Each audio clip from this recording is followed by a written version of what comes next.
பரிசுத்த நாமத்திற்கு மகிமை உண்டாவதாக. இந்த அருமையான தருணத்திலே கிறிஸ்துவ நாமத்தினாலே உங்களை சந்திப்பதில் மிகுந்த மகிழ்ச்சி. நான் ஒரு காரியத்தை குறித்து அணைக்கப் போகிறோம். சங்கீதம் 55:22 வாசிக்கலாமா? கர்த்தர் மேல் உன் பாரத்தை வைத்து விடு, அவர் உன்னை ஆதரிப்பார், நீதிமானை ஒருபோதும் தள்ளாட விட்டார். ஆமென். அல்லேலூயா. கர்த்தருடைய பிள்ளைகளே, பாரத்தை யார் மேல வைக்கிறோமா? கர்த்தர் மேல் வைத்து விடு. ஆமென். இந்த உலகத்துல யாராவது உங்க பாரத்தை என்கிட்ட கொடுங்கன்னு கேட்கறதுக்கு இருக்கிறாங்களா? இல்லவே இல்லை. உலகம் முழுவதும் மக்கள் ஜனங்கள் பாரத்தை சுமந்து திரிகிறார்கள். வேதனை, பாரம் என்பதுன்னு வேதனை, மன வேதனை. இதனால டிப்ரெஷனுக்குள்ள போயிடுறாங்க, பைத்தியம் பிடிக்குது.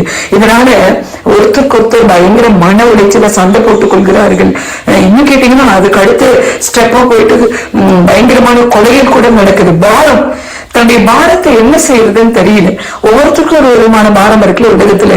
அப்படி இந்த பாரம் நிறைந்த இருதயம் யார்ட்டையும் ஷேர் பண்ண முடியாம தன்னைத்தானே உருவம் அழித்துக் கொள்ளுகிறத நம்மால பார்க்க முடிகிறது. அநேக இடங்களை கேள்விப்படுகிறோம். ஆனா கர்த்தருடைய வேதம் சொல்லுகிறது, உன் பாரத்தை என்மேல் வைத்து விடு. ஆமென். அல்லேலூயா. உன் பாரத்தை என்னவா? கர்த்தர் மேல் வைத்து விடு. இந்த பாரத்தை கொண்டு போயிட்டு எங்கேயாவது இறக்கி வைக்கணும்னா அதுக்கு ஒரு இடம் இருக்கு. ஆமென். அதுதான் தேவனுடைய தோள்கள். ஆமென். அவர் தோல்ல உங்க பாரத்தை தூக்கி வைங்க. ஆமென். வேதம் சொல்லுகிறது, வருத்தப்பட்டு பாரம் சுமக்கிறவர்களே, நீங்கள் எல்லோரும் என்னிடத்துல வாருங்கள், நான் உங்களுக்கு இளைப்பாறுதல் தருவேன். வருத்தத்தோடு பாரத்தை சுமந்து தெரிவதையே நீங்க அவர்கிட்ட வந்துட்டீங்கன்னா, உங்க பாரத்தை அவர்கிட்ட கொடுத்துட்டீங்கன்னா இளைப்பாறுதல். நிறைய கிறிஸ்தவர்களுக்கு இது என்னன்னு புரியல.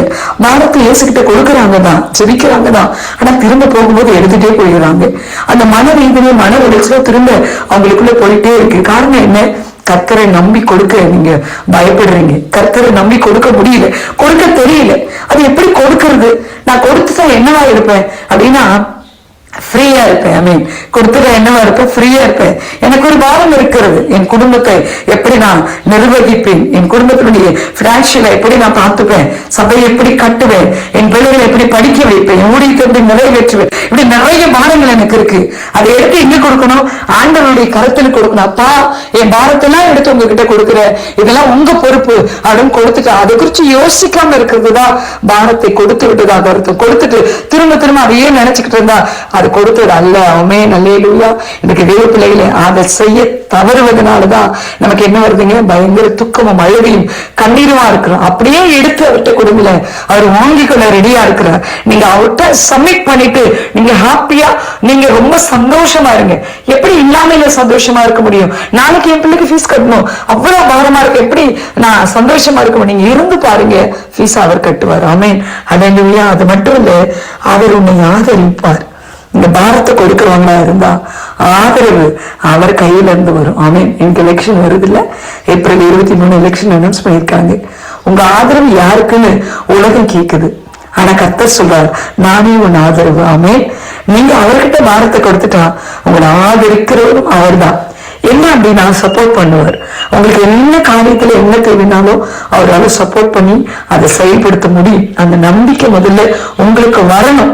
ஆண்டவர் எனக்கு சப்போர்ட் பண்ணுவார், என் காரியத்தை அவரால் மட்டும்தான் செய்ய முடியும், எனக்கு உதவி செய்ய அவரால் மட்டும்தான் முடியணும். என்னைக்கு நீங்க முழு மனசோடு நினைக்கிறீங்களோ அன்னைக்கு அவர் உங்களுக்கு சப்போர்ட் பண்ண ரெடியா இருக்கிறார். நீதிமானை ஒருபோதும் தள்ளாட விட்டார். ஆமென். நீதிமான் எப்படிங்க? முதல்ல ஆண்டவரை தெரிஞ்சு கொள்றது, ரட்சித்துக் கொள்றது, ரட்சிப்புக்குள்ள கடந்து விடுறது, அதுக்கப்புறம் பரிசுத்தமாக்கப்படுவது, நீதிமாக்கப்படுவது இல்ல, அழைக்கப்படுவது, அதுக்கப்புறம் பரிசுத்தமாக்கப்படுவது. அடுத்த ப்ராசஸ் தான் நீதிமான் இல்ல. அப்ப நீங்க அழைக்கப்பட்டாச்சு, நீங்க பரிசுத்தம் ஆச்சு, அதுக்கப்புறம் நீதிமான் இல்ல அந்த கேட்டகரிக்குள்ள வந்திருக்கிறீங்க அப்படின்னா உங்களை அவர் தள்ளாட விடுவாரோ? யோசிச்சு பாருங்க.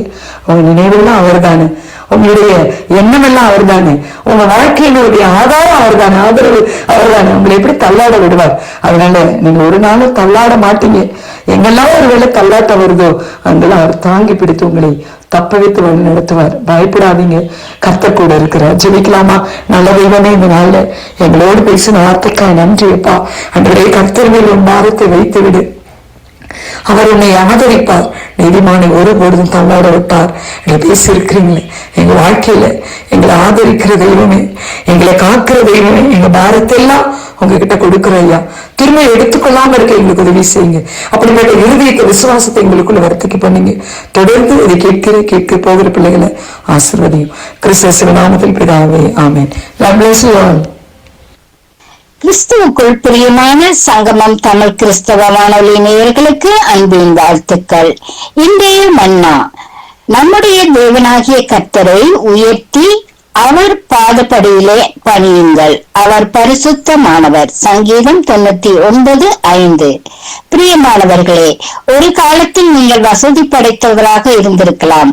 உங்களுடைய நிறைய பணம், ஆசீர்வாதமான வேலை, நல்லா சம்பாதித்திருக்கலாம். ஆனால் இன்று எல்லாம் விழுந்து போன நிலையில் மிகவும் பாடுகளோடு கஷ்டங்களோடு வாழ்கின்றீர்களா?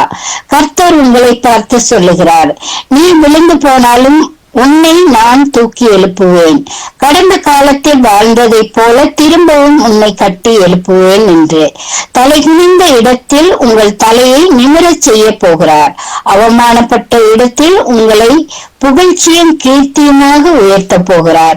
இழந்து போனதை பற்றி கவலைப்படாதீர்கள், வேதனைப்படாதீர்கள். இழந்ததை விட இரட்டிப்பான நன்மையை இனி பெறப் போகின்றீர்கள்.